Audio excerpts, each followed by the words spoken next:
지난해 12월에요. 한국 최초로 국제 미인대회 우승자가 나왔다고 하는데 혹시 들어본 적 있으십니까? 주인공이 바로 최민아수 씨인데요. 2021년 미스 코리아 선 출신이라고 합니다. 이분이 우승한 대회가 미스 어스라고 하는 건데 미스 유니버스, 미스 월드, 미스 인터내셔널처럼 국제적으로 가장 권위 있다고 하는 세계 4대 미인 대회 중에 하나라고 합니다. 아무래도 세계 각국 대표 미인들이 출전을 하다 보니까요. 본선까지 올라가는 것만 해도 정말 대단한 일인데 우승까지 거머쥐었다고 해서 굉장히 화제가 됐었던 적이 있습니다. 이렇게 세계적인 클래스의 미인 대회도 있는가 하면 지방의 작은 도시 축제에도 미스 땡땡 혹은 땡땡 아가씨라고 하는 수식어로 미인대회가 개최되는 모습도 흔히 발견되고 합니다. 이 대체 아름답다라고 하는 것이 뭐길래 이곳저곳에서 대회까지 만들어내면서 우열을 가리는 걸까 궁금하지 않으셨습니까? 세상의 모든 것들이 탄생한 이유를 밝혀드립니다. 저는 역사학자 김지원이고요. 본스토리 오늘의 주제는 미스 코리아입니다.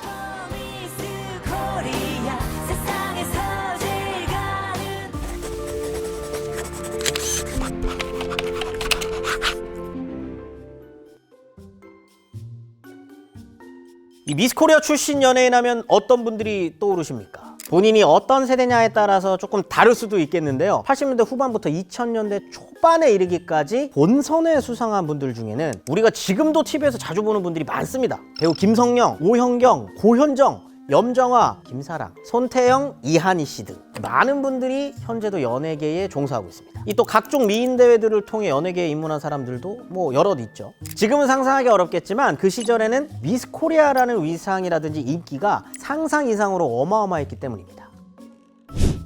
이 실제로 89년에 세종문화회관에서 열렸었던 미스 코리아 대회는요, 지상파를 통해서 생중계가 됐는데 이 중계방송 시청률이 무려 54%에 달했다고 합니다. 이 대중문화에도 얼마나 큰 영향을 미쳤던지요. 당시 여성들의 화장법이라든지 옷차림 등에서 미스 코리아 따라하기가 유행하기도 했었습니다. 예를 들면 이 머리카락은 웨이브나 볼륨감을 한껏 살려가지고 힘을 준 사자머리 스타일이었거든요. 거기에다가 이제 눈썹 같은 경우에는 이 진한 갈매기 눈썹, 그리고 입술 라인은 굉장히 진하게 그려가지고 립스틱을 그냥 입에 꽉 채우는 이런 메이크업 스타일이 유행을 했었습니다. 이 제 나이가 맞나 싶을 정도로 왠지 모르게 성숙함과 우아함이 물씬 느껴지는 스타일들이 일반에도 유행을 했었던 겁니다. 게다가 이런 인기는요, 어른들에게만 해당되는 것은 아니었습니다.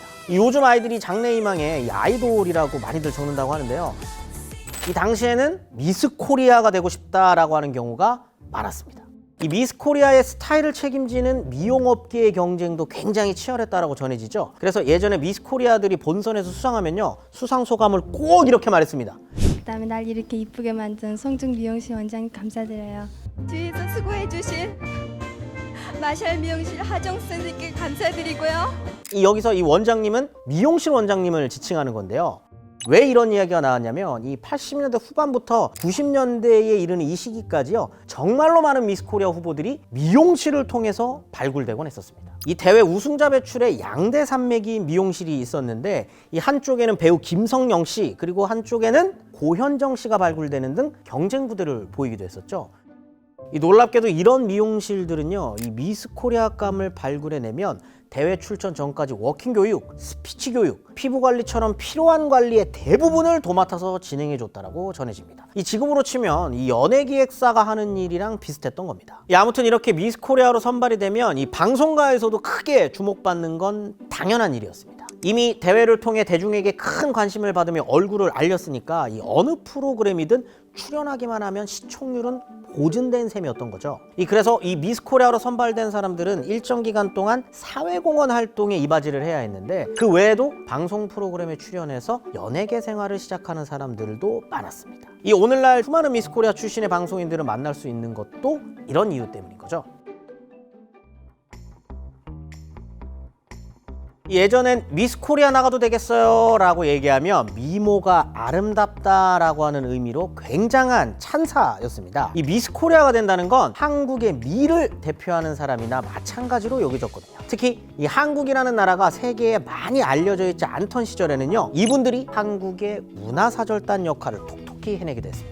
한국의 대표 미인대회인 미스 코리아 참가 기준을 살펴보면요, 18살부터 28살의 대한민국 미혼 여성이어야 하고 고등학교만 졸업했다면 누구든 지원은 가능합니다. 이 미인, 즉 아름답다라고 하는 기준에 걸맞아야 하니까 외모가 아름다워야 하는 것은 기본이고요. 지성과 교양까지 겸비해야 한다고 합니다. 이 한마디로 지덕체를 조화롭게 갖춘 사람을 뽑는 것이죠. 그래서 미스 코리아 1, 2, 3위로 뽑히면은 진선미라고 부르잖아요. 참되고 착하고 아름답다라고 하는 뜻이 담겨 있다고 합니다. 본선 무대에 오르려면 미스 코리아 지역 대회에서 입상 경력이 필수적으로 필요한데요. 본선에서 수상하게 되면 세계 대회에 출전할 기회도 주어집니다. 그래서 88년에 미스 코리아 출신 배우 장윤정 씨가 이 미스 유니버스에서 2위를 기록하기도 했고요. 2007년에 이한희 씨도 미스 유니버스에 출전해서 4위를 기록했었습니다. 이 미스 코리아는요, 한국에 현존하는 미인 대회로는 가장 오랜 역사를 가지고 있는 대회입니다. 무려 첫 시작이 1957년부터였고요. 한국일보가 주최하기 시작했습니다. 그렇다고 그 이전에 미인대회가 없었느냐? 결코 그건 아닙니다. 1920년대에서부터 이 신문사들을 중심으로 자신들의 일간지를 홍보하거나 판매 실적을 높이려는 목적으로요, 미인 투표라는 것을 개최하곤 했거든요. 하지만 지금처럼 일반인들이 미인 후보자가 되는 것은 아니었습니다. 당시 어떤 모집 공고를 살펴보면요, 참가 자격에 화류계에 있는 여류 미인과 매소부 등이라고 명시가 되어 있거든요. 즉 권번에 올라 있는 기생들이 주로 참여했음을 알 수 있는 대목입니다.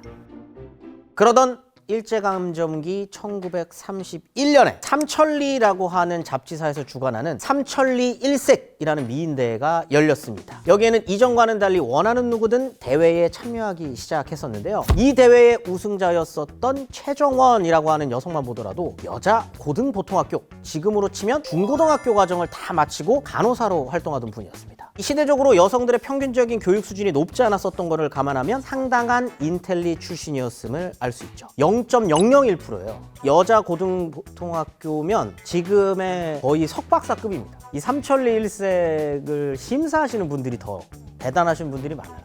이광수, 염상섭, 허정숙, 나혜석, 우리가 다 들어봤음직한 문학인들이나 여성 활동가들, 이런 분들이 심사를 하신 거거든요. 여성의 사회적 지위와 연결이 돼서 신여성을 뽑는 거예요. 누가 정말 근대 여성으로 거듭났느냐를 뽑는 겁니다. 게다가 이런 미인 대회에 대한 세간의 관심도 상당했습니다. 일본 오사카 마이니치 신문사에서 주관한 미스 조선을 가리는 대회는 독자들의 투표로 순위를 가렸는데요. 일주일이라는 길지 않은 기간 동안 무려 15만 명이 투표에 참여했다고 합니다. 이 자타공인 미인으로 인정받고 싶은 사람들, 그리고 그런 미인들에 대해 관심 있는 사람들은 예나 지금이나 많았었던 거죠. 인간에 대한 아름다움은 어쩌면 인류의 시작부터 탐미해오던 것일지도 모르겠습니다. 오죽하면 고대인들도 사람의 몸을 이 조각으로 형상화했으니 말입니다. 하지만 미에 대한 정의는 이 시대나 지역, 사람에 따라서 각각 다르게 평가되기도 하죠.